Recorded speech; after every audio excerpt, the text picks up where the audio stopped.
பிரச்சனை என்றேன். கலங்காதடி தோழி என்றாள் என் தோழி. இறைவன் இருக்கிறான் இல்லாதவர்களுக்கு. இழிவு நிலை வந்தாலும் சரணம் என அவனைப் பிடி என்றாள் என். யாரது? அவனே அனைத்திற்கும் சொந்தம்.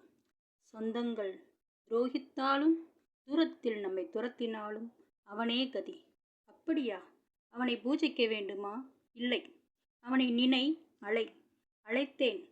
அனைத்திற்கும் சொந்தமான ஆதி மூலமே காலை கவ்வி நிற்கும் பிரச்சனை என்ற முதலிடமிருந்து என்னை காத்திடவா இறைவா. இறைவனும் வந்தான், என் பிரச்சனையை தீர்த்தான். இரண்டாவதாக அப்படியென்றால் முதலில் பிரச்சனை தந்த முதலைக்கு தந்தான் மோட்சத்தை. இறைவன் ஒரு துரோகி இல்லை மனிதமே. கேட்பதை பெரிதிலும் கேள். எதையும் தரும் இறைவனை நீ உணர்ந்தால் ஏன் கலங்கினாய்? கேட்பதை பெரிதிலும் கேள். மோட்சத்தை. இனியொரு பிறவி வேண்டுமா நமக்கு?